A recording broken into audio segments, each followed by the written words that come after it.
শর্মিলা রান্নাঘরে সবাইকে স্বাগত। আমার আজকের রেসিপি ভাপা ডিমের কারি।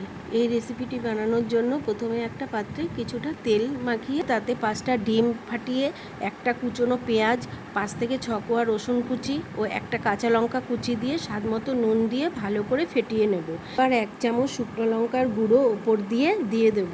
এবার কড়াইতে জল গরম বসিয়ে দিয়ে বাটিটা বসিয়ে দেব। 15 থেকে 20 মিনিট পর দেখে নেব ভালো করে ডিমটা সেদ্ধ হয়ে গেছে কিনা। ভালো করে সেদ্ধ হয়ে গেলে নামিয়ে নিয়ে ডিমগুলো পিস পিস করে কেটে নেব। এবার কড়াইয়ে কিছুটা তেল গরম করতে দেব। তেল গরম হয়ে গেলে কেটে রাখা ডিমের টুকরোগুলো দিয়ে ভালো করে এপিট ওপিট ভেজে নিয়ে তুলে নেব। এরপর ওই তেলে 1 চামচ জিরে ও 2টো তেজপাতা ফোড়ন দিয়ে কেটে রাখা আলুর টুকরোগুলো দিয়ে দেবো।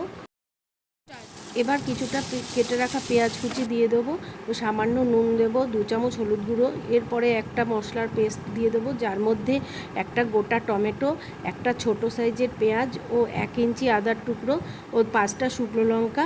ওটা একটু কষে এলে সামান্য মশলার বাটি ধোয়া জল দেবো।